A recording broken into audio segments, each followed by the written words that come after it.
देखिए, अभी तक पिछले 10 साल में जब बजट की मीटिंग्स हुआ करती थी, पहले तो बजट की मीटिंग क्या, आईएएस ऑफिसर, आईपीएस ऑफिसर, बड़े-बड़े अफसर लिया करते थे। दिल्ली में मीटिंग होती थी, वहीं डिसाइड होता था कि कहाँ कितना पैसा किस तरह से खर्च किया जाएगा। अवाम का इसके साथ मतलब ये पैसा जो बजट में होता है, ये अवाम का पैसा होता है, ये टैक्स पेयर्स का पैसा होता है, ये आपका और मेरा पैसा होता है, ये इनडायरेक्ट और डायरेक्ट टैक्स होता है, इसमें जीएसटी होता है। जब हम लोग एक पेंसिल खरीदते हैं उसमें भी हम टैक्स भरते हैं, जब हम लोग एक चाय का कप खरीदते हैं उसमें भी हम टैक्स भरते हैं।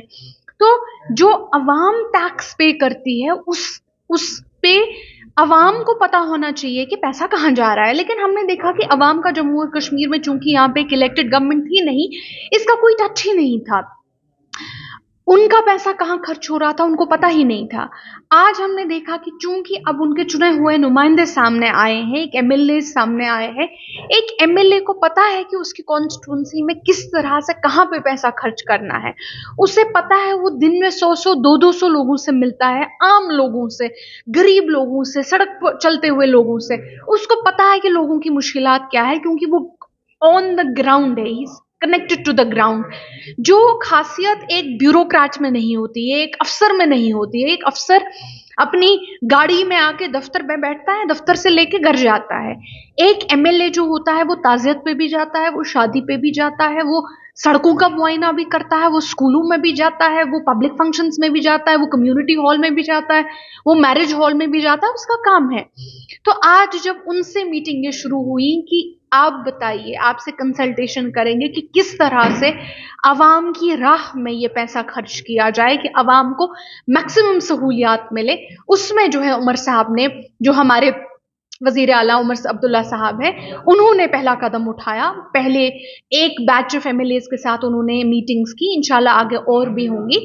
हमारी बच्चों की पढ़ाई, रोजगार, सेहत और जो लोगों को आज दरपेश मुश्किलात दरपेश हैं, इन चीज़ों पे जो है खसूसन ध्यान दिया जाएगा। देखिए, हम उमर अब्दुल्ला साहब ने एक बहुत अच्छी चीज़ की है कि वो एज अ चीफ मिनिस्टर उन्होंने अपने एमएलएस को काफ़ी ज़्यादा एम्पावर किया हुआ है।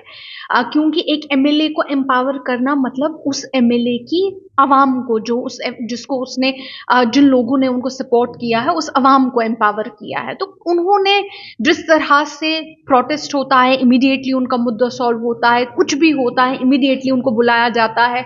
जितने भी हमारे ग्रुप्स हैं जो एहतजाज अभी तक प्रेस कॉलोनी में कर रहे होते थे, क्योंकि कोई सुनने वाला नहीं होता, आज आप देखते हैं उनके फोटोज एक मिनिस्टर साहिबान दूसरे मिनिस्टर साहिबान के साथ आते हैं। एक सुनवाई का जो सिलसिला शुरू हो गया है, जो कि एक सुनवाई का सिलसिला नहीं था, एक सुनवाई का जो सिलसिला शुरू हो गया है, वो मेरे हिसाब से एक बहुत ही काबिल कबूल चीज़ है। अल्लाह हमें ताकत दे, अल्लाह हमें कुव्वत दे और अल्लाह हमारे हाथ मजबूत करे कि जो उम्मीदें हमारी आवाम को हमसे हैं हम वो पूरा कर सकें। हमारे फेसबुक पेज को लाइक करें और अगर आपने हमारे यूट्यूब चैनल को अभी तक सब्सक्राइब नहीं किया है तो जल्दी से सब्सक्राइब कर दीजिए, बेल आइकन ज़रूर प्रेस करें ताकि आपको हमारे वीडियो की नोटिफिकेशन